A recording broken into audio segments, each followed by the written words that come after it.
What's up, everybody, and welcome back to Tide Talk. We're recording this on Thursday, May 15th, to discuss RIFC's 1-0 USL Championship victory over Birmingham Legion. Just a reminder, each episode is available on YouTube.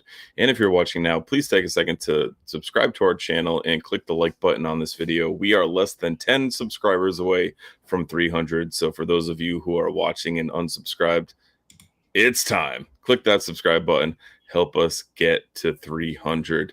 You can also find us on your favorite podcast applications like Spotify and Apple Podcasts. And if you listen on one of those, we'd really appreciate it if you took a minute to leave us a 5-star rating and a short review, as it helps more people find our podcast. One last plug.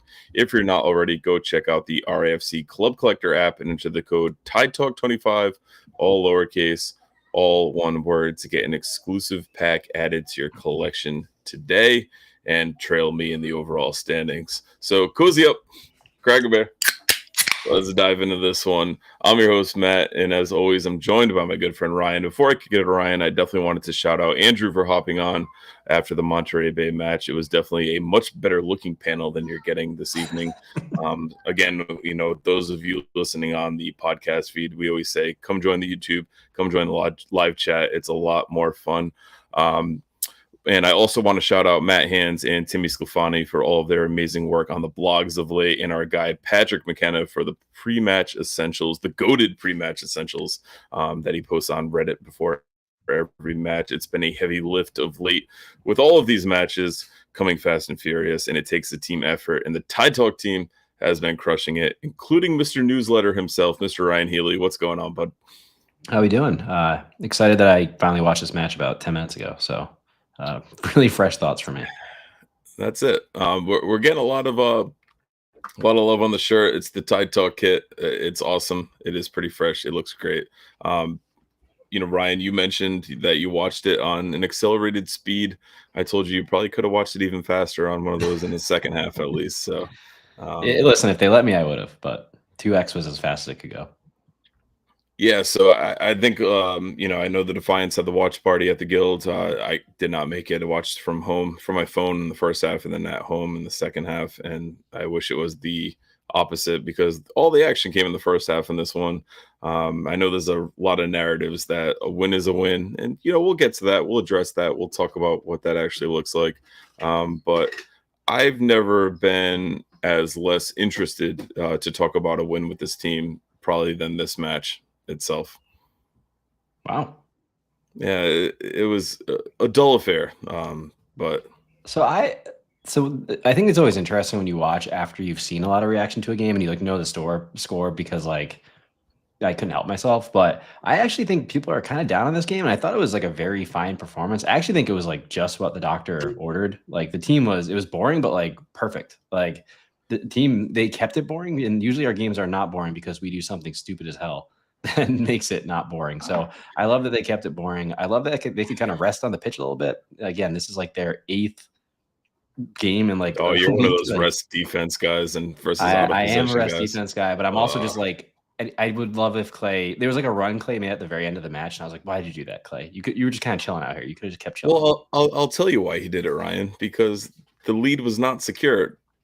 Birmingham had quite a few chances within the last 10 minutes of this match that very easily could have nicked a point and, changed our whole trajectory in this conversation. And I think that's why I'm a little upset. We had an opportunity to bury it, and we probably could have generated many more to bury it. And I think that's the frustrating part of this one, because we were by far the superior team for all 90 minutes. Yeah, I don't think this was the best RIFC game ever, but I'm also we're not just racking up 3 points all over the place right now. I'll take them where I can get them, and they needed to win this one. I really felt, I'm not going to call it the must-win game, but they need to start picking up points. And Birmingham, as I was apparently the only person who thought they weren't very good on the Tide Talk crew, because there's a lot of people very worried about this one. So yeah, I think this and the Tampa game are as close to must-wins this early, because we really need to start picking up points, and especially if we want to get a home playoff game at Centerville Bank Stadium. For sure. Matt Hands is already disagreeing with me because I was pretty harsh on his beloved Frank in the chat, and you're going to counter all those points a little bit later on. So Matt will be very excited. He must have missed my very nice shout out to him in the introduction. So I'll call him being late for that. But, it is what it is there. So let's take a look at the starting 11. We did see a couple changes as we had Koke Vegas in net, Rio Hope Gund, Aime Mbika gets the start, Frank Nodarse, Aldair Sanchez, Amos Shavera Thompson, Clay Holstad, Noah Fuson, Maxi Rodriguez, Joe Brito, and Albert Chico Dequa. What did you make of the starting 11 for this one, Ryan? Yeah, I thought there were some interesting changes. I think the first thing I was like checking for immediately when the lineup came out was, didn't Mabika get a start? Really happy to see him out there. We gave him a lot of love on the last show, and I think he had a really good game. Honestly, shocked that Amos was able to start this one. There's a lot of minutes in those legs, especially for someone who didn't play all last season, basically. So, yeah, the fact that he put in to get another 90 minutes, I thought was pretty interesting. And then, yeah, Dequa getting a second start in consecutive games. I think, we had some probably tough words to say about him last game, which, I think was a little deserved, but I think he looked a little bit less rusty. And then Brito instead of Quizera, I thought was also interesting. Again, we know Kano kind of needs to rotate. This has been a lot of soccer over the past 2 weeks for this team. And, all in all, I think some pretty smart moves here. No, right on. We've got a question in the chat. They called me Gator. Wants to know, Ibarra was on the bench on Saturday, but out last night. Know anything? We've got no capital J journalism information on this one.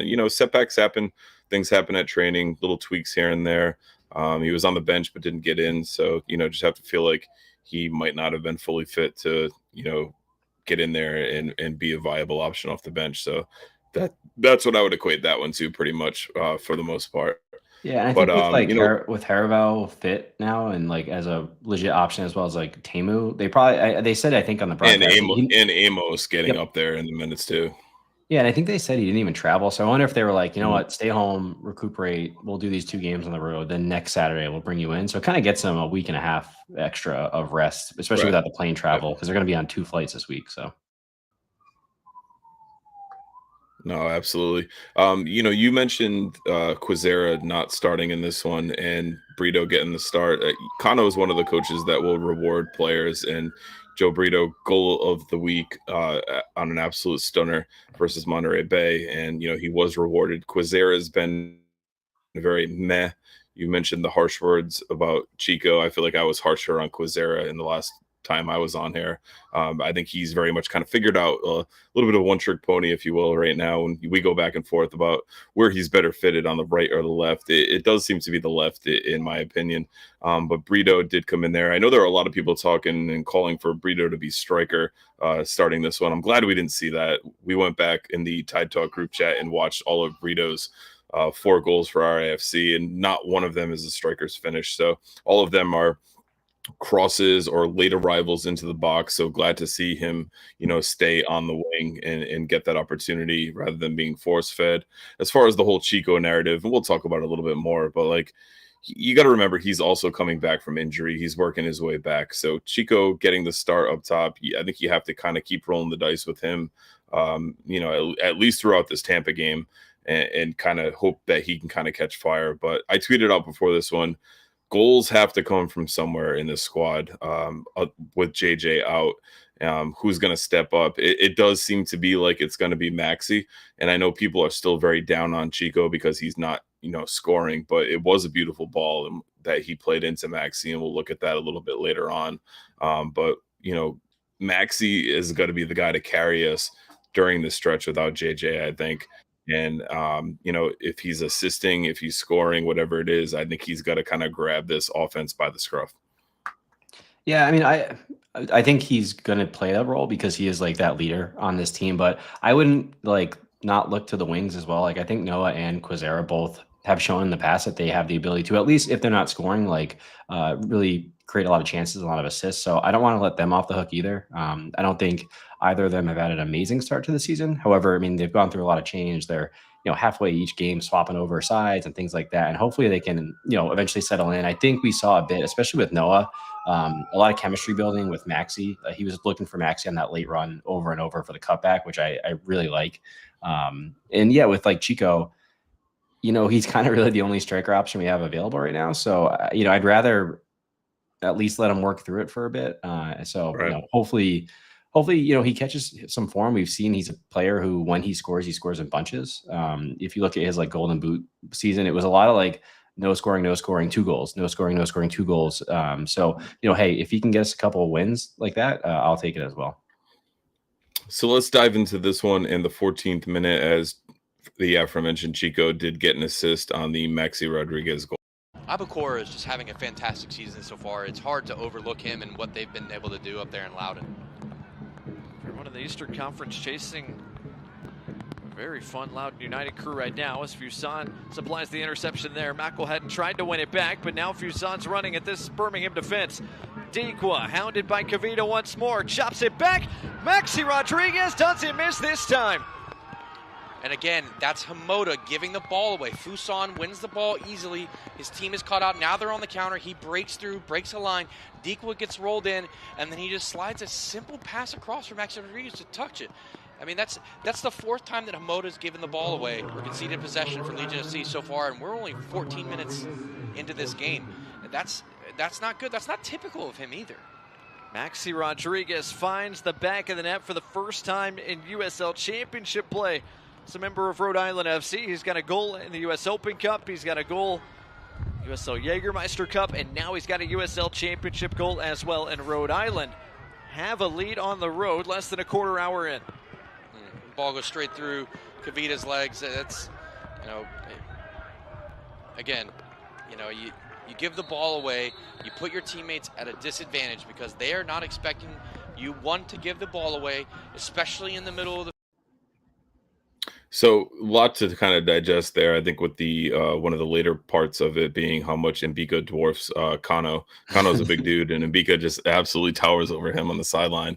But Noah's pressing pretty well there, picks off a nice ball, finds Amos. Amos gets it back to Noah. Noah plays a beautiful ball into Chico, and Maxi just runs into the box, absolutely unmarked by this Birmingham defense, and he's able to slot one in there. So a really nice goal as far as getting the ball back after giving it away, picking out the right pass, and then a very clinical finish from Maxi Rodriguez. Yeah, I know before this one, Andrew Quadros was looking up like child labor laws in the state of Alabama to see if the 16-year-old center back couldn't play. But I'm kind of happy he did, because I thought he had a really rough first 20 minutes of this one. Chico especially really had the better of him. He really was playing some bad passes into the middle, and that's really where all of that starts from. But yeah, I think overall, that's the kind of run that we're starting to really see a lot of. Jason, you hated this game. Jeez, man. But I think that's the kind of, number one, that's kind of goal that we would give up, which I think is kind of as much of a diss I can say about that one. But I also think it is a skill that Maxi especially has, and in making that kind of ghosting run in from midfield. And we're seeing it. Obviously, he scored here. He scored a couple of goals this way already, and he's also starting to get a lot of chances. I think this game he had at least 3 where they tried to kind of pull that cut back to him on the top of the 18. So I like that we have a play. We'll see how many times it works, but yeah, really good stuff from Maxi and a great finish from him. Only 38 touches from Maxi in this one, which I found pretty interesting. He was 4 for 4 with his shots on target, but I think, in the absence of a player like JJ Williams, the Clay and Maxi touches have to double, and really kind of take the bulk of the touches if we want to score goals, because they are the line breakers, they are the creative players, and they're the players that are going to, either play a 1-2 and run into an open space and finish it, or really pick somebody out. So I'd really love to see the touches go up with Maxi and Clay during the stretch without JJ. Yeah, I think I worry more about Clay having lower touches, because we see Clay's the one who usually kind of breaks those lines and gets in. Maxi kind of almost seems like a auxiliary forward right now, where he's probably gonna have less touches because he's really getting on the end of stuff. So I'm less worried about him, but Clay especially, I totally understand that. I mean, I think at the end of this game, it was our center backs all had the highest touches in this one, which kind of makes sense with the way the game went. But yeah, if we can get Clay on the ball, especially, I think that's where things start to open up, because he's starting to play those long balls, spray people in behind, and get the ball to Maxi, which is great. So obviously we saw a Joe Brito goal versus Monterey Bay, but They Call Me Gator says Maxi looks like the only player who thinks he can score right now. Do you agree with that, Ryan? Yeah, I mean, it's kind of like with basketball, they're sometimes you just gotta see one go in, and I think our whole team is a bit like that right now. I think I could really see it once Noah gets one, he could get a couple in a bunch. Same thing. I mean, Kuzera didn't score a ton last year, but I think he's creating a lot of chances, but none of them are super clear cut yet. But I think once he starts to really find a little bit of chemistry and rhythm with whoever's playing striker and Maxi, that could also double. But I think that's a great call out by Gator. Because yeah, I mean his confidence, the way he's striking the ball and the way he's shooting the ball, I think is great. Obviously, they're not all going in, but some of his goals have been really tough finishes where he's like bending it almost outside the post and around the keeper. So that's probably a lot of experience and a lot of just that leadership on display. But we need a couple more people to step up here. Is Quizera the player that we need to have talk to Luke Cornett? Would that be the comparison from last night as well? But I think Maxi's confidence is growing. I think his comfortability is growing with his team. You mentioned a couple episodes ago how the team is was kind of reluctant to pass to him in certain situations, but now they're hitting him in those tight spots because he's so good turning the ball in a tight spot and turning on it and advancing it. So I think that what he does for this team is really kind of pick locks and gets the ball forward and advances the ball. And I think when I set my Club Collector app, like I almost immediately captain Maxi on every single one because he's the one player I expect to find the back of the net right now. I would say my confidence in anyone else, I still try to ride out Noah a little bit, but like Maxi's got to be the highest confidence as far as the casual fan and looking at the game and like scoring goals right now. I can't believe you're giving a free Club Collector tips right now. You could pay for this right now. I mean, it's about a 500-point lead right now overall, so I'm just I'll leave that out there. Also, big shout out to Craig. Craig's using some Tide Talk production photos in the cards right now, so it's a cool collab we have going on with Craig at Club Collector. Just absolutely killing it. Timmy Sclafani says Captain Maxi. I say on the field as well, Timmy. I'm totally with you. But speaking of that, I think one of the best subplots of the night was the Enzo versus Maxi ref off. Like, I'm trying to work the ref. I typed in our chat like Enzo and Maxi with the handshake emoji between them because like the two of them work a ref nonstop. I thought it was pretty funny on the broadcast. They kept talking about Enzo like really having the potential to hurt his team due to how much he's talking to the ref, but they never once mentioned Maxi. I think Maxi does it in such a subtle way. He gets in players' faces, the opposing players' faces, in not such a subtle way, but the referees all respect him. They all like him. They allow him to do it. But it was a first-class lesson in sportsmanship and gamesmanship throughout this one with Enzo and Maxi on display. Yeah, I mean, I remember one of the big like call-outs when we talked to Kaler last season. Like that was one of the number one things he said is like Enzo's going to work that ref. All the refs like know him. All the refs like him. Like that's a thing. And I actually think by signing Maxi got a bit of that too because it seems like he's not. Garrett said the same thing with his preview with us. Like Maxi will talk to all the refs and like chew them out during the game, but like they all respect him and like it is what it is. Yeah, I mean, he seems just like a likable guy anyway. Like the whole team seems to love him already, and he's only been here for a couple months now. So it's just maybe he's one of those characters, And I'll tell you, having spent 3 games on the sideline taking pictures of the team, Maxi is by far the most photogenic. Just throw that out there. Wow, it is what it is. Absolutely, man of many talents. That's it. But 45th minute in this one, we did see a red card on a second yellow card for Mikaelton. A softer red, in my opinion. I knowing the player was already on a yellow, a stupid decision by the Birmingham Legion player, nonetheless. The first yellow, I think, was even soft, but USL Championship officiating is what it is, and I will gladly take the beneficiary status of this one, Ryan. Wow, so I very much disagree. I thought those are both like orangey. They both those really high. Like both are very high. Nah, see the second, he didn't even protest walking off. He like knew it.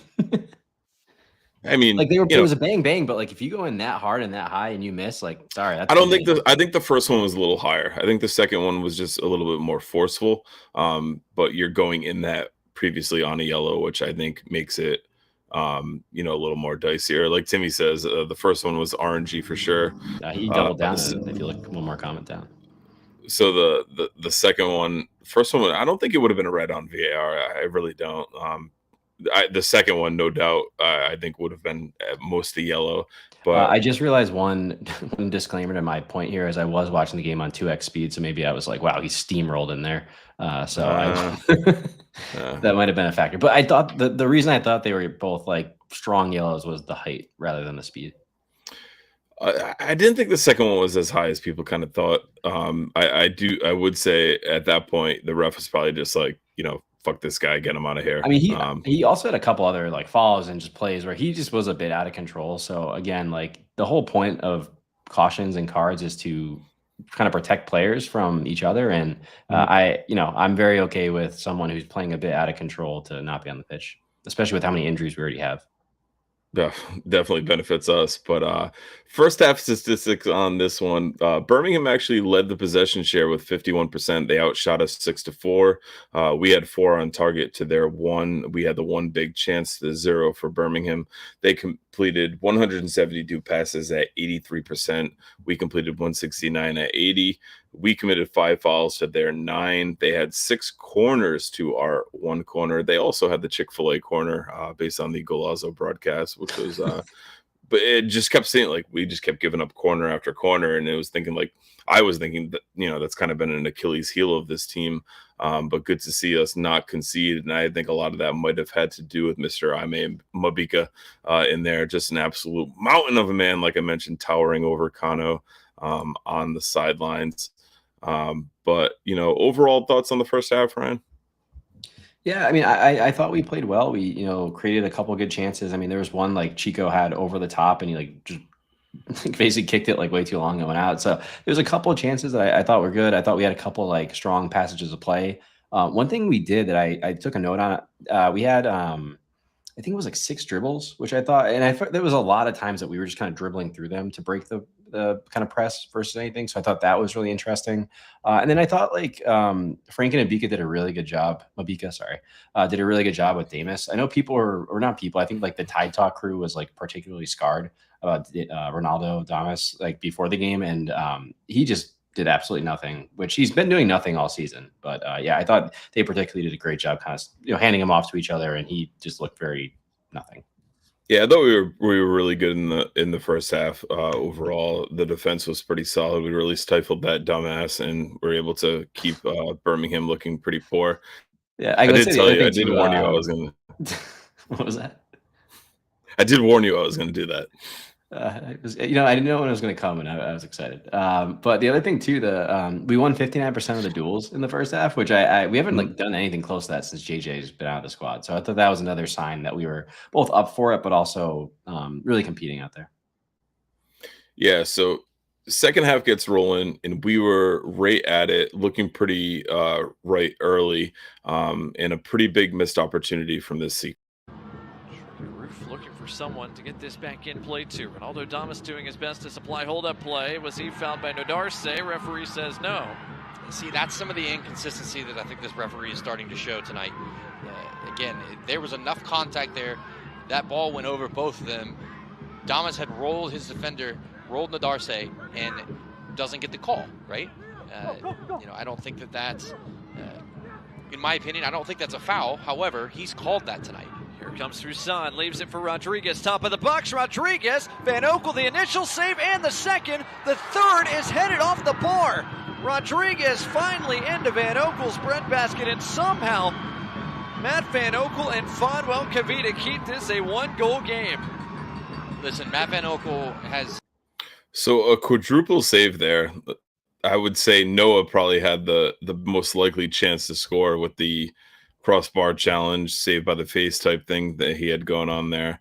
A pretty wild sequence that actually starts with Jaime and Mabika driving the lines, getting forward. It was almost like Birmingham did not want to touch him, did not want to go near him. He advanced the ball almost in midfield by himself untouched, which was a trait I really liked from him in this one. I feel like he, we talked about after the Monterey Bay match, his reach and, his ability to break lines. Like, he's so big that he creates different angles. He's able to, sneak by people in different ways.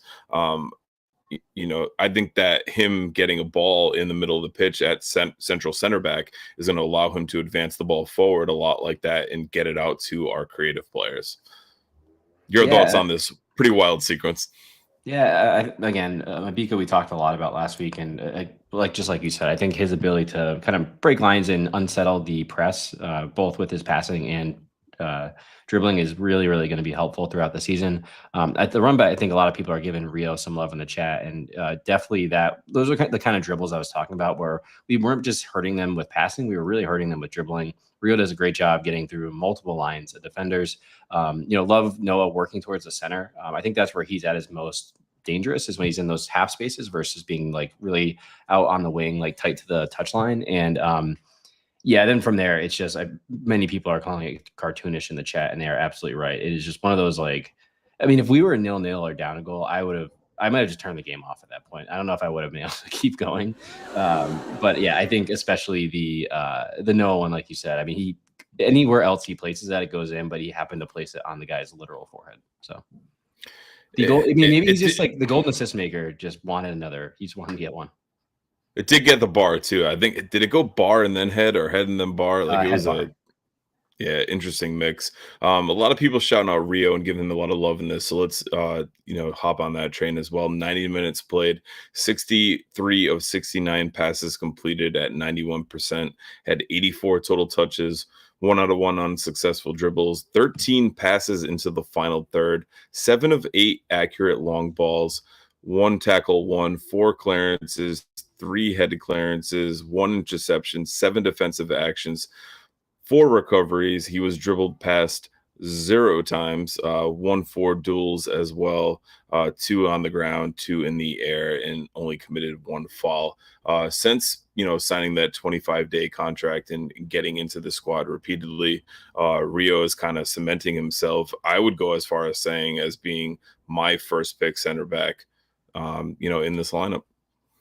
Yeah, I think the interesting thing is he's playing center back, but he's also it's really this like hybrid center back. It's like yeah. Which is, I mean, I think it just fits him like a glove, because he is like sitting a little bit higher up than the 2 pure center backs, and he is able to kind of break lines via either dribbling or via his final third entries. So yeah, I'm actually like wondering what the hell was he doing at practice and stuff, where we were like concerned about giving him a contract, because he's looked really phenomenal since coming in. And maybe it was signing the full contract that's given him a little bit extra confidence, where he's not playing for the next day, basically with that 25 day. So I think if you say Maxey obviously would be up for signing of the season, and I think we made a lot of good ones over the off season, but he might be up there for acquisition of the season so far.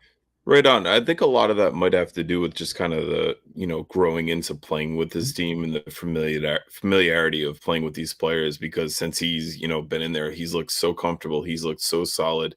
He's able to pick out really smart passes. He doesn't get himself into bad spots. I watched him take that ball off the stones from point blank range, and then, get up and head a ball cleared after that. So he has been absolutely tremendous and really a blessing in this back line that has oftentimes kind of teeter-tottered with the consistency level that they play at. Yeah, I mean, we have talked a lot last season and this season about how this defense can be very dumb at times and just make really silly mistakes, and he just doesn't have that in his game. Same thing with Aldair. I mean, we just continue to almost not talk about him because there's nothing to talk about. He has that side locked down. He's just doing his job really well. And again, both of them coming in, they're guys that we didn't expect to be starters or didn't even know about when the season started. And their first names on the team sheet, they're eating up a lot of minutes, especially Aldair. He's playing a true fullback role, or he's running a lot. And, it's more one of those so things wingback role with him. Yeah, I mean, he is on defense. He is getting all the way back and really tucking into the side. So you have to really commend both of them, because they've taken a assignment that they might not even either of them thought they would have, and made it their own. And again, they're kind of the first names on the team sheet right now. Right. I mentioned after one of the last matches how Aldair is becoming my favorite player to watch on this team. The one thing I think people kind of knock him for is the fact that he is not connecting on crosses. And, I think you get a healthy JJ in there, it's a little bit different.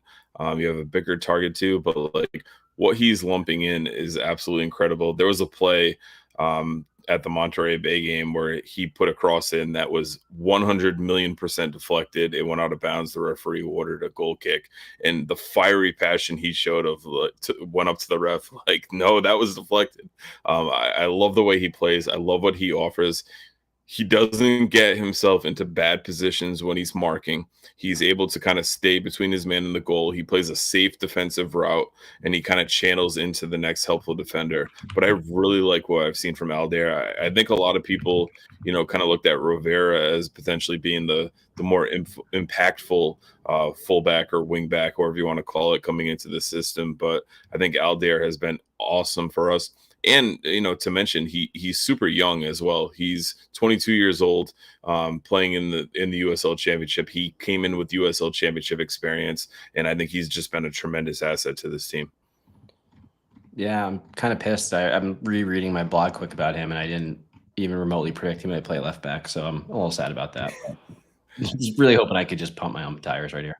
There you go. ChatGPT let Ryan down. You heard it first here live on Tide Talk. Hey, those blogs are pure, no AI in those blogs. I'll tell you that much. So not much else to talk about in this second half throughout this one. I have one more note on the second half. Okay. I got two notes in. One was like, what the hell happened in the 50th minute? And I know we disagreed kind of on this. I thought we did a great job using possession as defense in this one. I saw people, talk to it as like it being a power play for the whole second half. I mean, it is the definition when you're playing up a man. Ryan, this was a 1-0 game. And Birmingham had some chances from the 80th minute on that very easily could have snuck one in the net and leveled this game, although be it down a man. And you look at the 50th minute, you had a chance to get up to normally the most dangerous lead in soccer, but when you're up a man, a little caveat, a little twist to that. It's a little more secure than, again, 11 on 11. I didn't see that killer instinct to put it away, to get another guy on the goal sheet for a team that's struggling to score goals. I would have liked to have seen them press forward, get the second goal, and get that insurance to really put Birmingham away on this one. So I will say too, though, Birmingham was pretty toothless, but there were some moments in those last 10 or so minutes where it was like white knuckle time, like, holy shit, we're going to give up a goal, aren't we? Yeah, I mean, so maybe it's because I watched the game after knowing the final score, but I didn't really find them that threatening even in that last 10 minutes. They had a couple like corner kicks or something, or throw-ins that like looked like they might be dangerous and they got nothing out of it. So I didn't find them particularly threatening. Again, I knew the score, so I knew they weren't going to score at any point. So caveat there. Other thought is, do you think Kano didn't want them to score because he didn't want to get to the most dangerous lead in soccer? It's a little bit of strategy here. No. Okay, fair. I agree. But the third thing, I actually do think that they were still like probing. I don't think they were, going all out for the goal.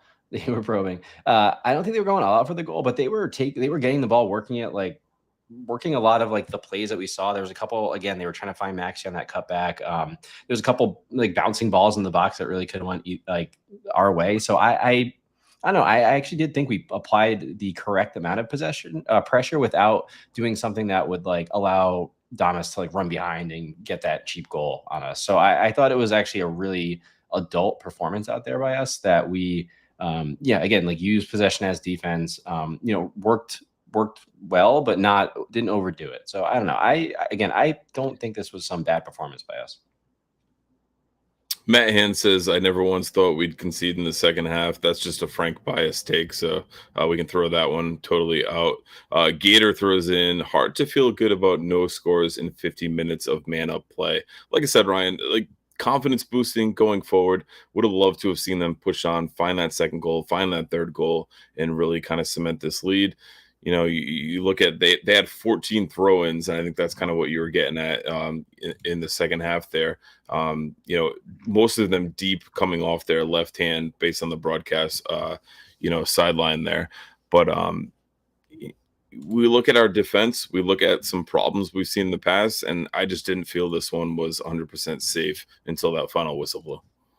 Yeah, again, I probably have a big bias because of me knowing the final score, but I don't know. I thought we were good, and I thought that I don't know. We're going to talk about them in a second, but the defense for me was really like locked in tonight. They weren't doing like the stupid things, so I have to say that I was filled with confidence by the time I got to the 70th minute mark.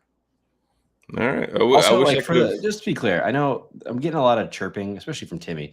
Just look at Domus' season so far. It is so bad. Like he got 4 goals, but it was 2 in one game, one twice, and he's putting up 5.7s, 5.9, 5.8, like doing absolutely nothing out there. So like this has been the majority of his season is what we saw last night. So Wizards Tower says we slowed the game to eat time, take advantage of them being a man down. I don't see anything wrong there. I mean, for a team that Was that by design though? I actually think it was, and I have to say for a team that we have called like immature or not necessarily like the smartest team all the time, I actually thought that was like very intelligent game. Like I have to give them credit when I see it. So you're going to say that's more intelligent than us failing to, pick locks and get into the final third and actually generate legit attempts on goal. But I thought like that's the thing. I thought we were kind of just hanging out in the final third. Like we were like the ball was just up there. We were probing. We were getting in. We were trying to get like we had a ton of touches in the box in the second half. It wasn't like we weren't getting it up there. It just we weren't being like because all of a sudden you start taking shots, you lose the ball, and they're coming right down your neck. So like I thought we were just being very particular. Again, I would much have rather seen them score 2, 3, 4, and I think we need to be better at that when we're up a man. But I don't hate them being on the road against like a new coach who has some success in this league, against a guy that we saw hurt us in the championship just a couple months ago. Like I don't know, I can understand it all. Small sample size here, but we'll see. I mean, if they continue to do this, then yes, it was strategy. If this was a one-off, then maybe we just got a little lucky. We'll see. Or if they continue to do this, would be the lack of clinicalness within this squad. If we win every game 1-0 the rest of the season, I'll be the happiest guy on the planet. All right. Take that. So Jason says second clean sheet of the season. So we'll kind of put a pin in the second half there. Rhode Island full game stats, 58% possession to 42 for Birmingham. We outshot them 13-8, 10 shots on target to their 1, 3 big chances to their 0, 2 big chances missed to 0 for Birmingham. Accurate passes, 483 for Rhode Island FC at 87%, 324 at 82 for Birmingham. They committed 14 fouls. We committed 12, 8 corners for Birmingham, just the 2 corners for Rhode Island. So overall, a win's a win. Much needed 3 points as far as the standing goes. I would have liked to have seen it a little bit more convincingly. You're okay with the 50-plus minute power play that we put on. Win's a win, baby. So, 3 points got on the plane. That's all I cared. All right. So do we want to look at players in focus next? Let's do it. Let's do it. All right, folks. So again, this is our In Focus segment here. So we got 3 things that we're looking at here. So first one, I thought the pairing of Mabika and Nodarse was great. They were a defensive duo out there. They had 14 clearances, 3 blocks, 1 interception, 19 total defensive actions. They were 9 of 11 on duels, 92% passing accuracy. They had 5 passes into the final third. Again, I thought it was just a very measured performance, and would love to see this duo out there again as like the pure center backs in the system. I think maybe this is again small sample size. It was 1 game, but it seemed like Frank almost had a little extra calmness to his game with Mabika next to him. So don't know, we'll see if that continues or if it's just Frank had a really great night. But I thought the way that Mabika plays, it's very calm, very measured. He's not doing anything crazy out there. It may be a little bit of that rubbed off on Frank where he felt like he had the correct coverage behind him so that he could really focus on just his job and do it well. So I'll say with Frank, and I was half jesting Matt Hands throughout this one, but also pretty truthful. If you watch him when the opposing team is advancing the ball and you think to yourself, who is he marking? Most of the time, the answer is no one. And if you look at it from a zonal perspective, as far as the rest of the back line and where they're at, Frank's in no man's land. I do think Frank is a big red flag on this defense going forward. I think it's going to be very interesting to see once Yao gets back, Stoneman, whether it was a rest thing, who will kind of carve out to the starting 11. Kano has very much shown a lot of faith in Frank, but I do think Frank has a lot to be desired in his defensive positioning. Like I said, next time you're watching this team, just opposing teams attacking, just take a look at Frank and think, who is he marking? And if it's no one, look at the back line and think, is it zonal? And you look at Frank and you'll be like, no, probably not. Frank has a lot of positioning flaws that I think are really kind of hindering him of getting to the next level, and kind of a reason why he's still playing in the USL Championship for being such a young, tall, athletic center back. I think Mabika is really going to come in and solidify his spot. I think Rio is going to solidify his spot. For me, I think I could see Rio, Mabika, and Yao being the starting three kind of going forward. I think Mabika just covers so much ground, passes the ball so well. Yao's very physical, and Rio's kind of a jack of all trades as far as center backs go. So I think Stoneman and Frank make their way to the bench eventually with this defensive trio that we like to start here. But I know a lot of people are high on Frank. They liked his performance. People calling him man of the match. For me, the positioning woes just kind of continue. I know it didn't result in a goal, but if you look at him tactically, I think he's a pretty big liability. Yeah, I mean, so I normally agree with all of that. I thought he was really good last night.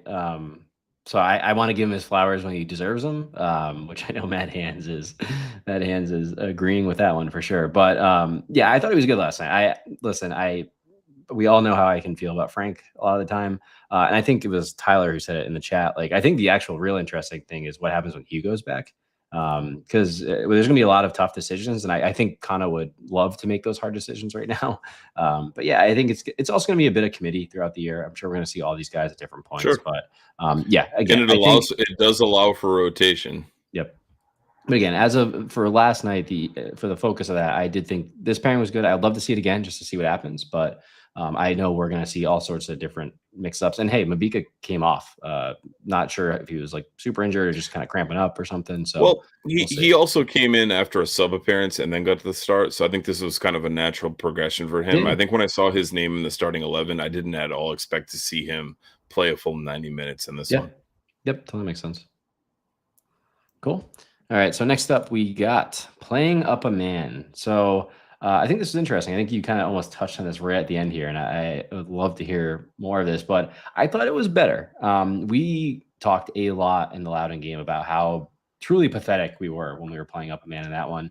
For this one, 64% possession. We had 9 shots, 6 of them on target, 2 big chances, over 300 passes with 91% accuracy. I just thought this was much better than what we did against Loudoun, which was 0 big chances, only 3 shots. And we were down in that one versus this one. We were kind of protecting a lead on the road. So I don't think this was perfect. I would love to see us score a bunch of goals when we're up a man, especially for the better part of 40 to 50 minutes. But I think it was slightly better.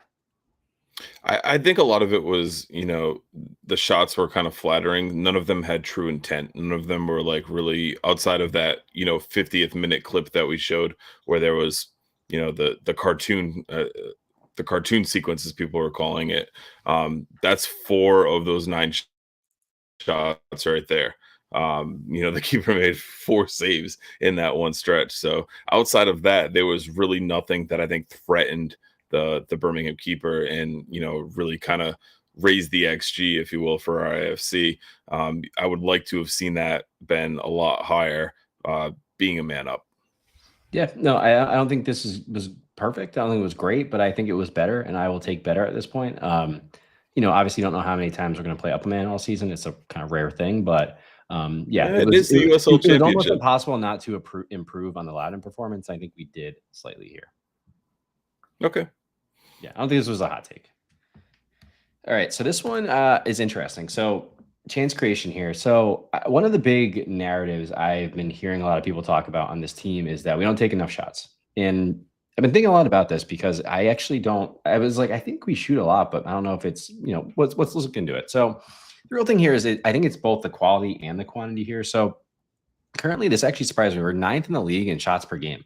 And we're like only a shot per game off from being like second.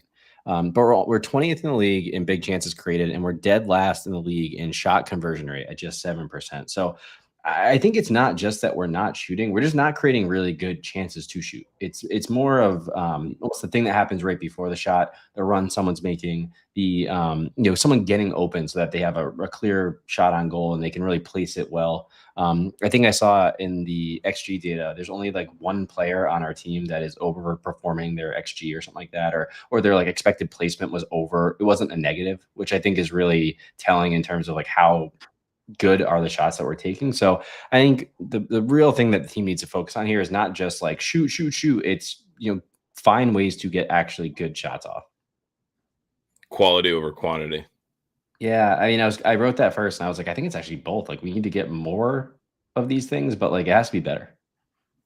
Yeah, I mean, if you look at a lot of our chances, like they're kind of from the edge of the box. We don't put in those chances that are point blank, and then a goalie has to parry or has to punch out. And I talked a lot last season about spillage, and JJ, when he kind of had his slow start of he's the type of player that you need to shoot the ball to create chances for. So without him, it's much different. We have to kind of. And even Chico being that fox in the box type player, we have to manufacture ways to score goals. And I think a lot of it with this season is thinking back to that Brito goal against Monterey Bay. It's a cross to the edge of the box. It's a peel back. It's different things. It's not crosses that are super direct and getting into it, or even like just kind of pegging it from the box to get it in. We have to be a little bit more creative with how we're generating the shots, because I think a lot of our shots are almost too predictable in the grand scheme of it all. Well, I think the other kind of issue is that we're being a much more possession team this season. We're like, I think, sixth in the league or something like that in possession. And unfortunately, when you do possess the ball, like, one, it's usually good for defense, and we are one of the highest rated teams in terms of the amount of like expected goals we're giving up as a defense. It's just we're giving up really stupid goals, and part of that could be because we're actually possessing the ball. The downside is that you're then playing against a defense that's kind of sitting back, and I think last year we saw this team really take off attacking wise when we were being a little bit more of a counter-attacking team. So they're clearly struggling to break down these kind of packed boxes, especially, when the other team's just sitting back when they're down a man. So that could be another one of the issues here, is we're not finding ways to reliably unlock a packed defense. So. Yeah, well said. You got to have those guys that are able to pick the locks. And I think we have the players like Maxi and Clay that are able to do so. I think you look at Mabika coming in as being a line breaker and getting Maxi and Clay the ball in more advanced positions. It's just once Maxi and Clay have the ball, what are their options? Because right now, Chico's not scoring, Quazera's not scoring, Noah's not scoring. It's almost so much relied upon the two of them to shoot, and Maxi can find the back of the net. Clay can hit a banger every single match from wherever, but it's so predictable that the shots are going to come from one of those two because of the lack of production we're seeing from everyone else around them.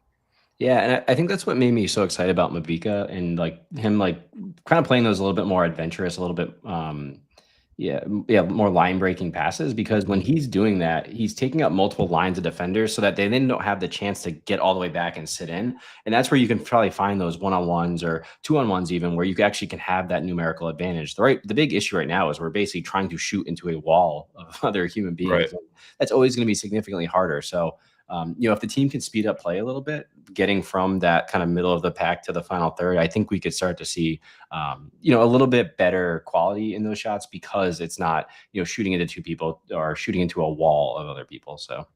Yeah, right. I totally agree with that. And like I said, it really blew my mind when he was able to advance the ball from, the edge of the 6-yard box to almost midfield, basically untouched, unmarked, and was able to pick out a pretty clean pass. I think he did kind of like back turn before he did it, which didn't even need to happen, but like the ability of him to have that reach and advance the ball so far before a defender stepped anywhere remotely close to him is unlike anything we've seen from this team in the last 2 seasons. Yeah, and Mabika's kind of like Giannis, where like getting from the 18 to the midfield, it took him like 3 steps somehow. You're just like, oh, I guess I was going to travel. Yeah. Absolutely wild. Cool. Yeah, So one other player Yeah, one other player that we kind of talked about as highlighting, and I know you had some stats on him as well. It was Koke Vegas with another shutout. I know people think we're very pro Jackson Lee, and we do love our boy Jackson Lee, but Koke has been doing some really good work between the sticks for this RAFC team, and kind of keeping things going. I know he leads the league in a lot of stats that you might not necessarily think so. Yeah, so I was just doing a little digging on Koke because I was just kind of starting to have a feeling like I think he's having like a better season than he's getting credit for. Obviously he has a couple shutouts now with the team, but one thing that's hard with Koke, and I think people are almost getting on him with that save of the week that he got because it was kind of like a save only Yeah. because he was like stepping out. But when you're the goalkeeper for a team that is possessing the ball, and especially the past couple of games, we have been 60+% possession, it kind of means you only really are going to get into action a couple times a game from like a saving perspective. And Koke, the reason that you have Koke back there is more for his feet than his shot stopping ability. And last year he Or his definitely good looks. and his good looks. Yep, can't marketing material, but he last year kind of underperformed, like basically the shots that are taken, like, would you expect him to save that? And he did not do very well in that one. I think he got some criticism, rightfully so. But so far this year, he's been even. So he's really, he's saving what he's supposed to save. But the stat that jumped way off to me, and especially as a team that's really trying to possess the ball more, he's currently third in the league of all types of players, the center, midfielders, strikers, wingers, everybody, for what's called a pass score. And this is a shout out to the team at American Soccer Analysis for this. What it does is it measures your completed passes compared to what they actually expect. And he's completing like 13 more passes a game than they would expect him to.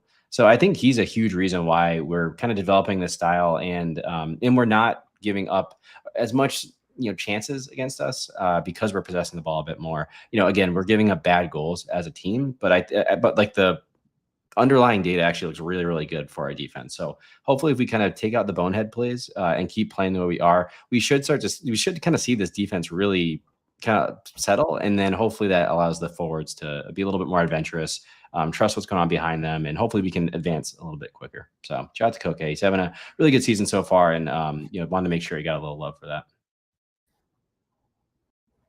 Yeah, definitely wanted to give him his flowers with the shutouts and the stats and all that. Just he's doing a great job, and we definitely have to highlight that as well. But we'll switch gears a little bit, and we'll take a look at the social responses from this one. So we offered up our AFC in 3, our 3-word review segment: good, better, best, or good, bad, ugly, dealer's choice. Kind of having fun with that one and getting people kind of seeing the split and the divide on that based on Listen, the result. I haven't Not looked so at much, any of right? this because I didn't want to like be influenced for the podcast before I watched the game. If you did good, bad, ugly for a win, come on. But continue. Sometimes it works out. All right, so we'll start with the Defiant 1636 Discord and our good friend Terrace. His RFC in 3 was Birmingham was bad. They were pretty poor throughout this one. Tyler Hatch had RAFC in 3 wins a win. His good was Maxi opening his regular season account. Better, strong showing from the back line all game, topped off with the clean sheet. Best, getting the job done and taking advantage of a bad Birmingham team. Honorary ugly, Turnbull's high socks. Yeah, a little funky socks going on there. It was very high. I'll give him that one. Sarah had her RAFC in 3. I'll take 3. Terrace responded back with his good, better, best. His good was clean sheet. Better, we scored a goal. Best, 3 points against a bad Birmingham team. So the overarching theme of how bad this Birmingham team was throughout this one. Leo O had good pressure and passing, early capitalized on Birmingham's sloppiness. Better, Ime showing up again defensively and with his passing in a bigger sample of minutes. Best, Frank attacking the ball and playing smart all game. In his RIFC in 3 were party favorite points. We also had Andrew Hill right in with short rest dub. A lot of games in not a lot of days. Our friend Tyler should have scored more for his RAFC in 3. I'm with you, Tyler.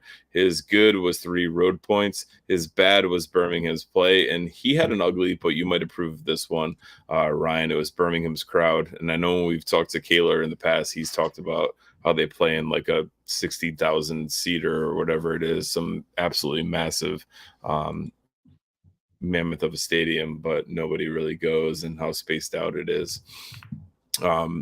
We also had Pawtucket J with RIFC in 3, not good enough. Mike M had Killa, no Thrilla. I like that one. It was Killa for the result. Thrilla, as far as the performance, was absolutely not there.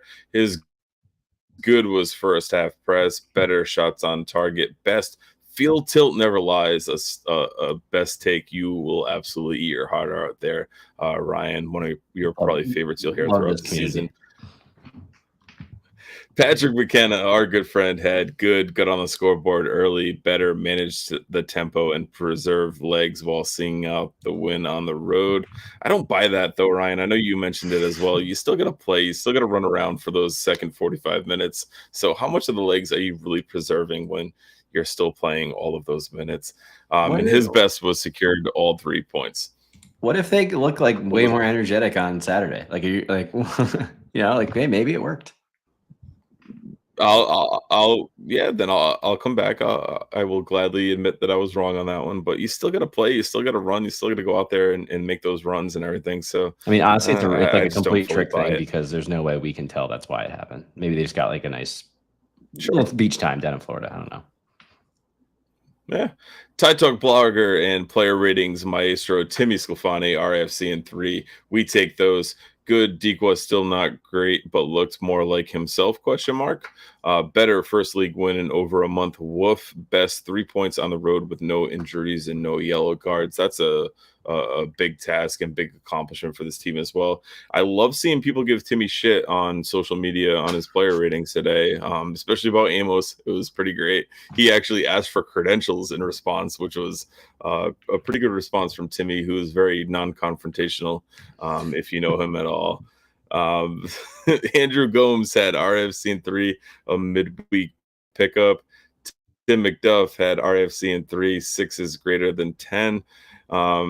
And that'll kind of wrap it up for the Defiance Discord, and then we'll hit over on Twitter, where we had a couple of responses as well.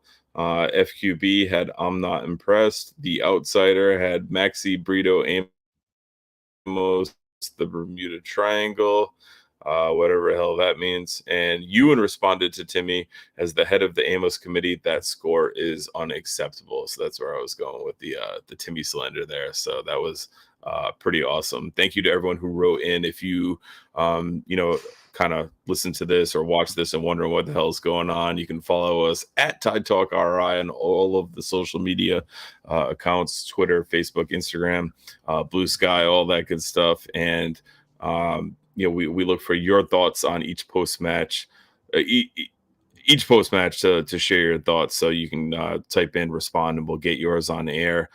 Just a reminder, we are 9 subscribers, I think 8, because everybody subscribed live on this one, away from 300. So if you're still watching and you're not subscribed, what are you doing? Click that subscribe button. Click it. And also smash that thumbs up, that like button if you already are.